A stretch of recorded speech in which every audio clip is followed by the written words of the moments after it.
Hello everyone and welcome to the Top Cut. I am Kyle Puka Sukovic and with me are my two teammates, Michael Pram and Drew Holton. Woo! Drew, how you doing tonight? Good. I actually played some Pokemon yesterday, so it's a nice Really? change for me. Ooh, I think I only played 2 games with getting Durant. prepped. And Getting prepped. one of them, I got FTK'd by Mewtwo, so That is good some practice right there. extensive testing you've done. Did you Yes. learn about the format? No, the other one was a Durant mirror, so it just devour. Why did you even play? Had to show my dominance in the mirror. Who'd you play against? I think her name was Megan at League. Yeah, I went to League. Okay, cool. Cool. She put up a good fight, but she missed an energy turn 2, so she lost. That's what it comes down to. Yeah, Durant Mirror is actually one of the stupidest matchups ever. No, that's pretty bad. Okay, that's bad. But anyway, Pram. Hi you guys. Pretty good. Pretty good. Did a good load of testing over the weekend, last weekend. So, ready for states? Yeah. Hope you guys Yep. are too.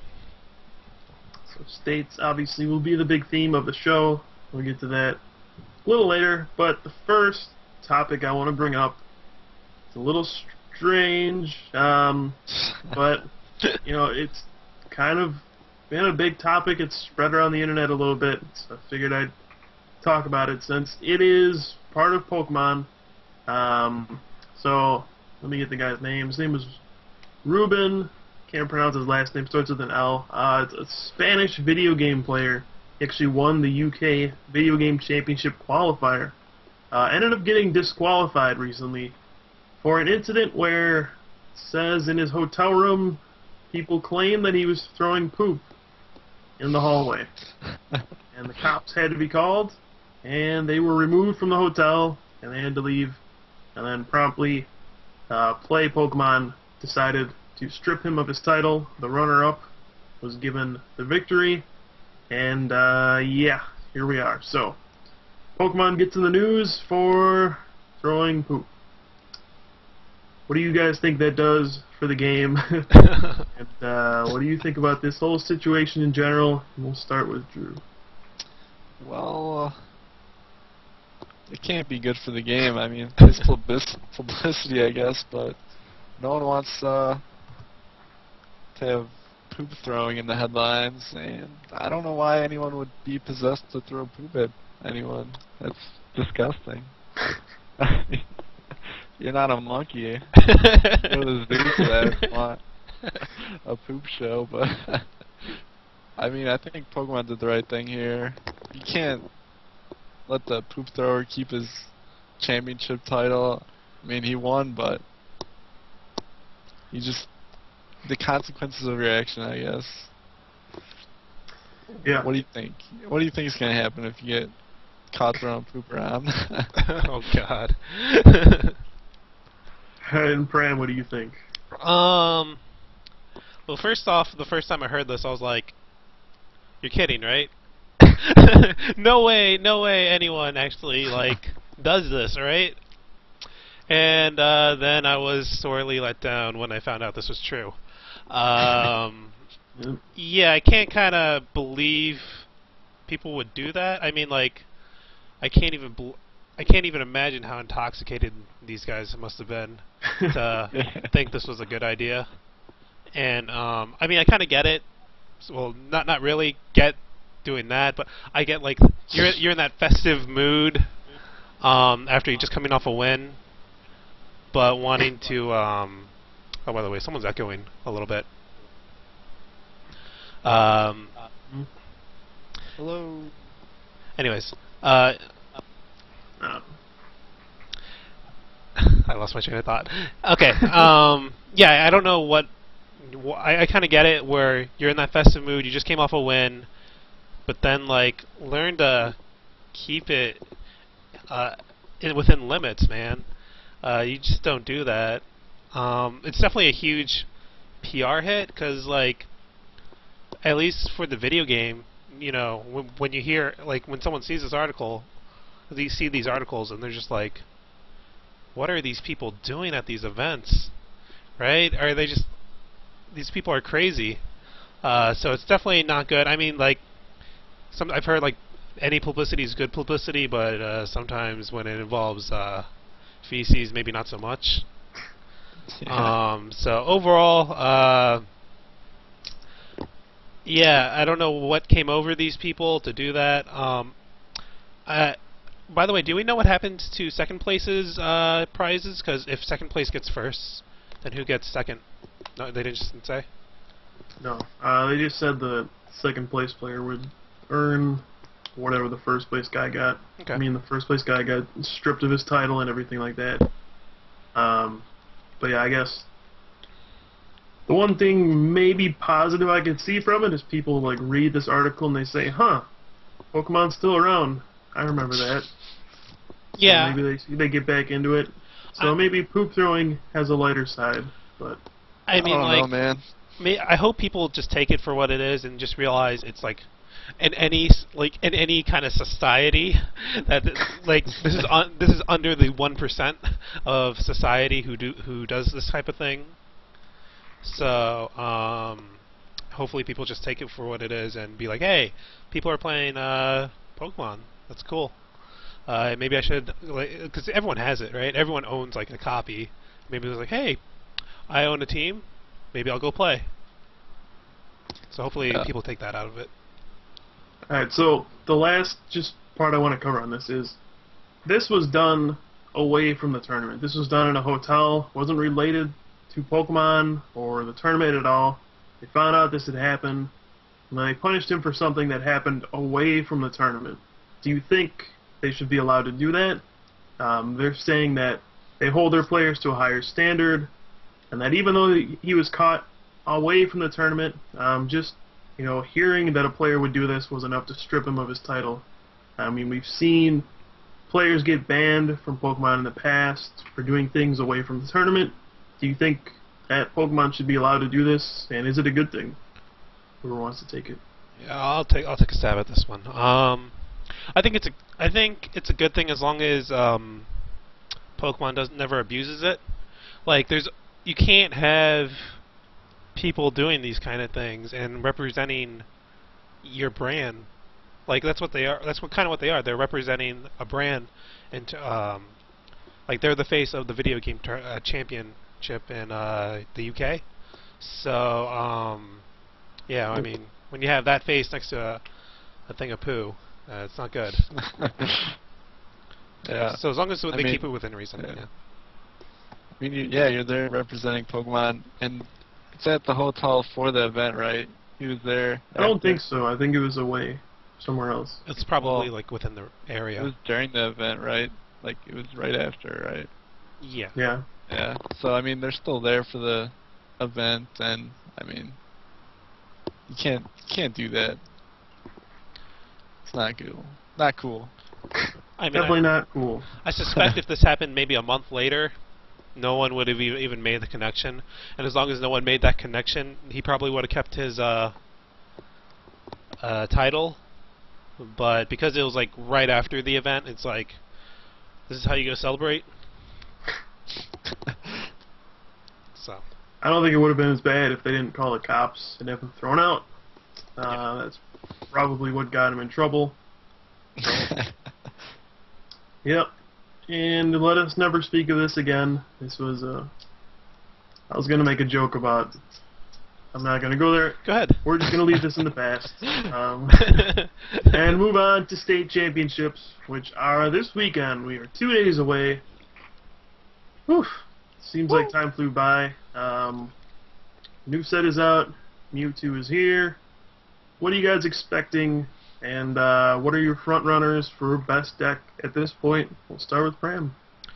Let's see. I'm expecting a lot of Celebi, Eeltrick, and Durant. Maybe a couple Typhlos here and there. My front runner is Eeltrick because it just has the most well-rounded matchups. It doesn't lose to anything in particular. So that's a big plus. Um, yeah, I mean, like, I expect a lot of Well, then, I mean, like, I expect people who have, like, more than 2 Mewtwo to go, like, Celebi, and then people who have, like, 2 or 1 Mewtwo to go, like, Eels, and then people who have none just go Durant. That's kind of like how I'm expecting at least week 1 of States to go. Week 2 is a little harder to predict because someone might come up with something new, and then people just play that. Alright, Drew, what are your thoughts? Yeah, I kind of agree with what he said about. Kind of depends on how many Mewtwo's you own. Like I went to League yesterday, and it seemed like I played Durant because I didn't have any Mewtwo's, and a ton of people were playing the Celebi Mewtwo deck. A few people were playing Zekrom with Mewtwo, so those would be the 2 front runners. I think there's actually going to be a lot of Durant in Ohio. It seemed like a lot of people didn't have Mewtwo's, so they were kind of leaning towards that route. Like everything with Stage 2s was just getting blown out by Mewtwo decks, and it's just not fun to lose the Mewtwo all day. So I expect a lot of Durant actually. Yeah, I heard Sammy Bittinger won a local tournament in your area, playing Zekrom Electric, Mewtwo. Millionaire Club. Apocalypse is near. She wins. Yeah, so I think Electric Zekrom will be probably the most popular deck, and for good reason. It's a very strong deck. It's probably more affordable than most decks, a little more affordable than Celebi, where you need the Celebis, which have now jumped up to probably about $10 a piece, where a couple months ago you probably could have got them for like $1. Yeah. That's what happens when new cards come out, you know. So I do think Electric will be the more popular deck, and we'll probably see it win quite a bit. I mean, just by being A, so powerful, and B, so popular.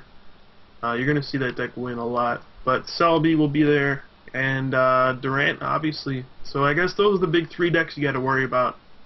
And then from there, you just got to worry about people that are clinging on to their old decks. Typhlosion's still decent. It's not really clinging on to an old deck, but like the Thunderdome, people are clinging on to that one.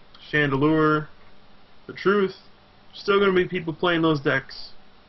Hopefully nobody's playing like Don Fan Machamp anymore, because that is long gone. No, they've moved on to Don Fan Dragons, man. Oh yeah, I bet.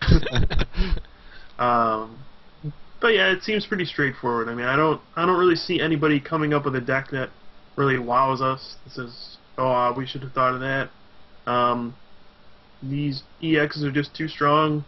You really can't see a deck that functions without them. Maybe Electrode, maybe that Yanmega Mew Terrakion deck that we saw from Mies, but other than that, it looks pretty straightforward. So I want to get to, what do you think will win the most states? How many decks do you think will win each state? This is something that Pram wanted to talk about, so we'll start with him.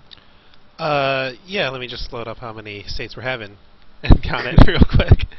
Let's see. So week 1 we have Oregon, Ohio, Oklahoma, Arizona, Idaho. Is that one? I'm looking at Kyle here.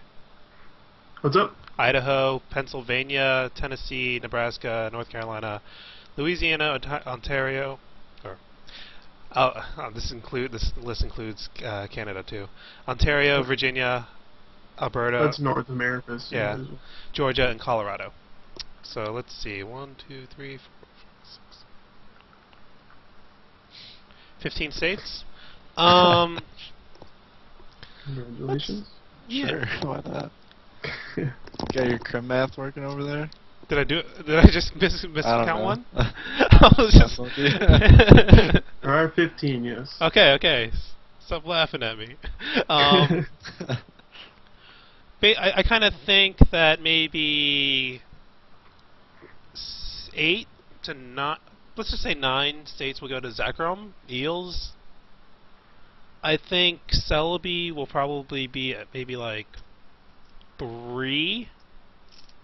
And I think probably the rest will be by Durant or something random. Alright, Drew.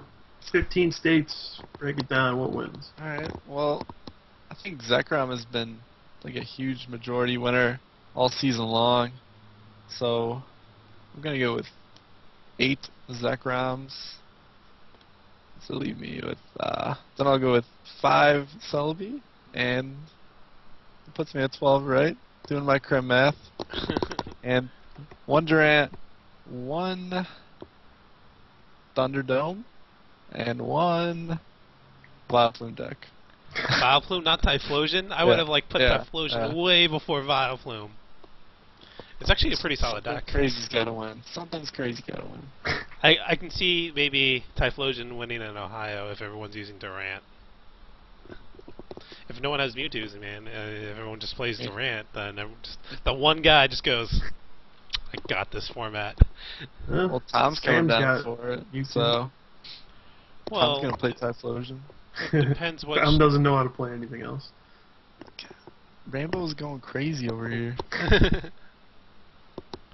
Tom only knows how to use the attacks of his fire Pokemon. He doesn't know anything else. Well, he like can double draw. He double draw. I mean, it just kind of goes back to it being an old archetype. So he's just like, oh, hey, I know this deck. I used to play this years ago. Got it. Blaziken, Delcatty, sign me up.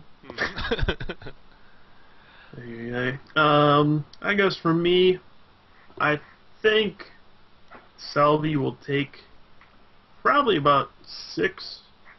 The reason I say that is because the guy who won the ECC posted his list and made it public, so people have something to copy. And I think people will win just by having a good list.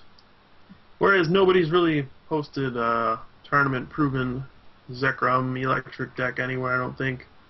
So I think that's actually going to be a big factor, and that decking really does impact the game quite a bit. So I think we'll see Selby take like 6, and then Zekrom Electric will also take about 6. I don't see Durant actually winning any states. Really? I think it's tough if you want to get through. Well, you're going to have to get through at least the top 16 probably at the states. It's tough to win that many rounds with Durant. Eventually you're going to lose to something, I think. And I don't see it actually winning a tournament. So I don't the know. other 3 spots will have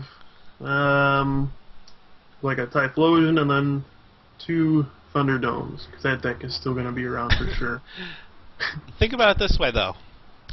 If everyone, okay, so the most proven deck would be Selby Mewtwo, right? Sure. We can all agree on that. Yeah. And what beats the most proven deck? Durant.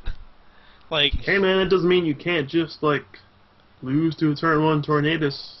Yeah, it happened to me. Kinda. okay, you make top. Okay, but if you make top cut and then you face all Celebi Tornadus, you're just like, oh, I can't lose this match now. I mean, you make it turn 1 game, but getting turn 1 twice, yeah, right. You don't know. Maybe you not start that with hard. Road in one of the games. You don't know. No, but like you have to go like you get to go first one of those games. And if you get, if you go first game 1, then you actually just can't lose the match. Like it's literally just becomes impossible. We'll see. We'll see if Durant wins any states. I don't let's see that. play Durant if you're so confident. Because I have Yeah, Mewtwo's. Deck choice is influenced on how many Mewtwo's you have, and I have 2. That's kind of all. I don't see Durant winning, because most of the good players will just be like, yeah, I actually invest enough into this game where I will have Mewtwo's, so I'm going to play the Mewtwo's that I spent so much money on. Why would I play Durant? So I don't think you'll see many of the top players using Durant.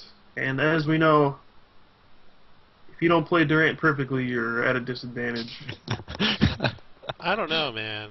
I think there's a lot of people who are just like, I'm not gonna play Mewtwo week 1 because I'm stubborn, and they're just like, I'll just hold on, and I'll play Durant week 1, and then I'll win a box. How many Mewtwo's do you own, Kyle? I do not own any currently. Boom! Sniped him! Sniped him hard! That will change.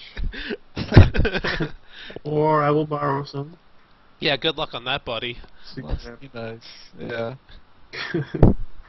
You've had if you want to borrow a Waiting for the Mewtwo, price to go down. you That's all. literally probably had to ask like 2 months ago. Be like, hey, I hear next Destinies is coming out soon. So if you open a Mewtwo, can I borrow it for states? That's literally like the conversation that has to go down. I got some friends in high places. Sorry. Schwimmer's sending him cards. I love you, Al. I'm your biggest fan. I watch your stream every night. I don't think so. He's not my biggest fan, that's for sure. But I guess that really covers that. Really, most of what states talk is about. We cover the decks, who we think is going to win. But I guess I'll go to a more broad subject. How do you prepare yourself mentally going into this state championship tournament? We've all done it probably like 20 times at this point, played in state championships.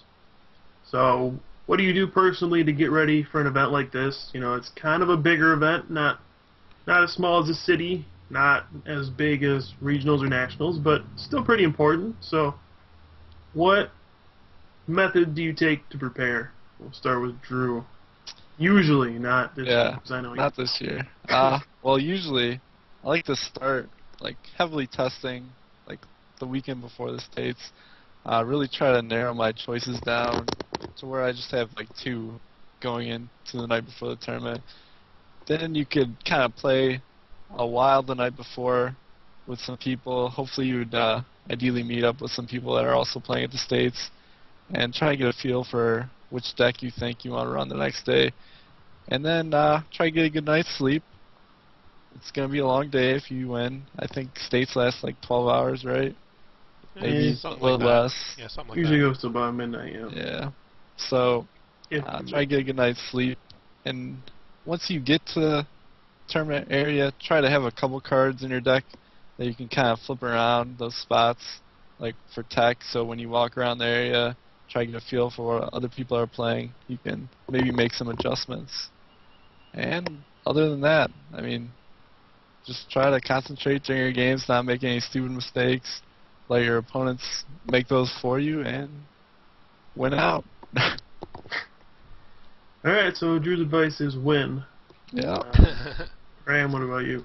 Let's see. Like the week, I tried to test maybe like a week or 2 ahead of time.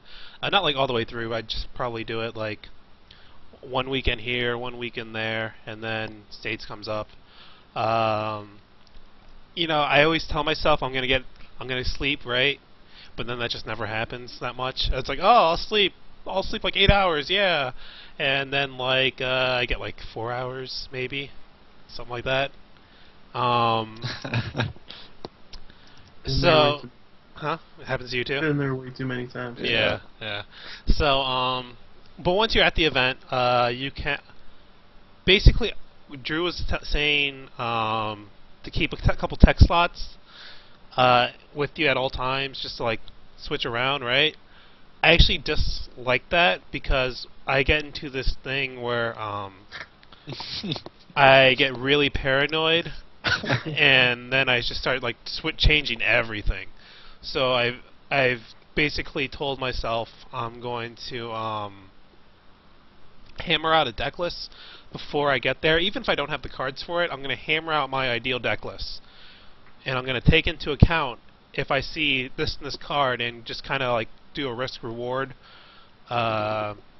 evaluation on if this certain tech is worth playing or not. And then I just go to the event and I play whatever I decided the night before I was going to play. Exactly how it is, and I don't change it because you know, I've walked down that road too many times where I wanted to change something, and then I did, and then I go, why did I even play this card? I've gone through this entire event, and I've been just discarding it.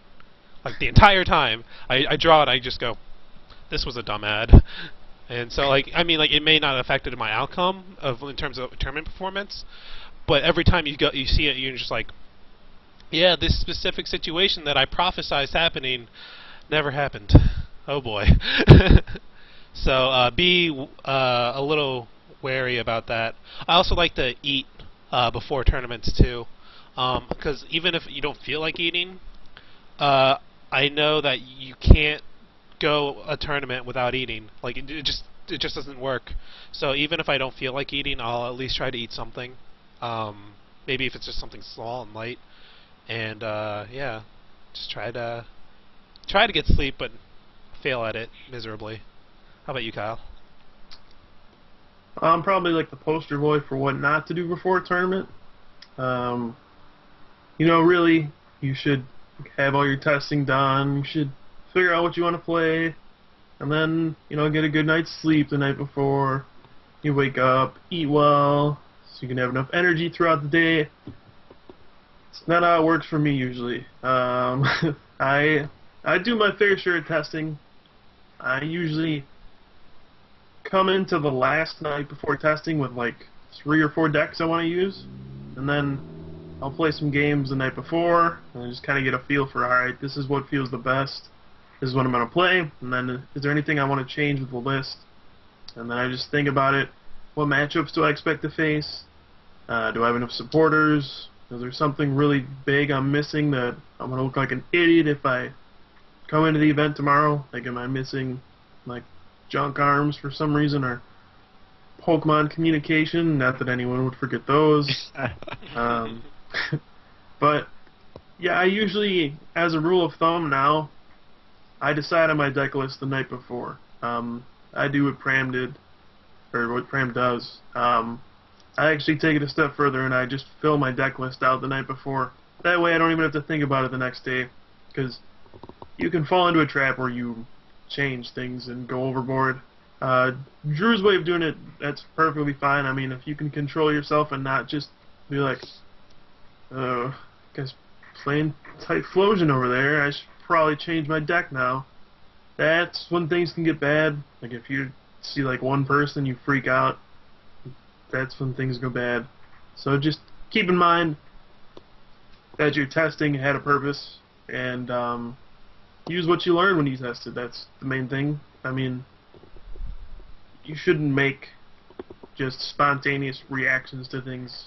That's usually a bad idea. That's when you end up making mistakes where, yeah, you look at the card every time and you just shake your head like, well, this was a bad choice. And for me, usually I try to, actually I have stopped even trying to get sleep the night before. I just kind of accept that I'm never going to be able to fall asleep. I just try to play as many games as possible. I show up with about 2 or 3 hours of sleep. For some reason I am unable to eat during tournaments, usually. My stomach gets all weird. So I go through the whole day with no sleep, no food, and yeah, just play Pokemon all day. Just gotta stay focused. That's all there is to it. Guess the main thing is don't really stress out. That's really what causes most people to lose, or you freak out, you overreact to stuff, or you just get nervous. So just stay calm and kind of go play Pokemon. I mean, treat it like you're testing, and you'll be alright. Do you get any tournament jitters, kind of like you're fine like after the event starts, but like before the event starts, you're just kind of like, I feel bad. Yeah, I always get that still. It's like never gone away for some reason. When I'm sitting down for the first game, there's always like a weird feeling in the pit of my stomach, but then when we start playing, it's over. You guys make me sick. I have some self-control. Can't go changing your whole deck. I think Kyle has told this story many times with me and Gardevoir. Yeah. So I stopped doing that after that little week. Alright, well, you guys have anything else you want to say for state championships? Any advice, anything like that, before we move on to the viewer questions?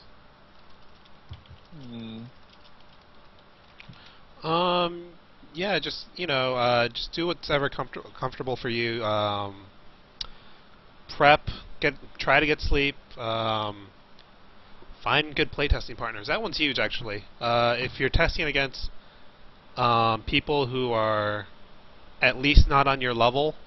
Like if you're testing against people worse than you, then what's going to happen is you're going to get skewed results. So you want to make sure that they're at least on your level or better, because otherwise you could be like, hey, I always win this matchup.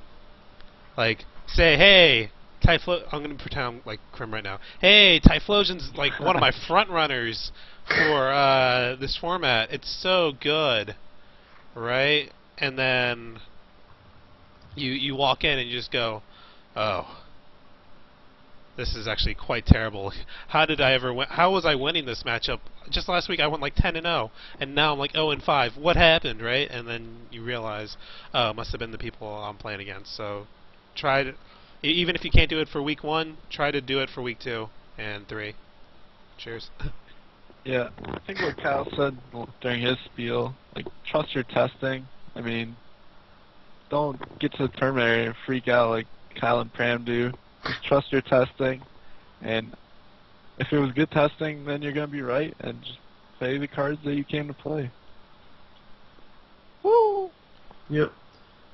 Yeah, I always try to emphasize what Pram said about finding good partners, and I mean, if you play test with someone regularly and you see that they're screwing up, don't be afraid to tell them. I mean, you're hurting yourself and your opponent by not saying, hey, you should really approach this differently. And I used to play test with someone, and I would win a matchup, and then I was like, it didn't feel right. I don't think I should have won. So I was like, alright, let's switch sides. You play my deck, I'll play yours. And I still won the matchup. Like, I won 5 straight games both sides, and I was like, alright, something's wrong here. He really doesn't understand what's going on, and everything I just tested really didn't actually mean anything. So, if you can recognize stuff like that, big thumbs up. That's really the hardest part about testing, is figuring out what actually is useful information. Not all about wins and losses. It's about, did the games play out correctly, and how should they play out, and do you win when they play out normally versus a good player. Mm-hmm.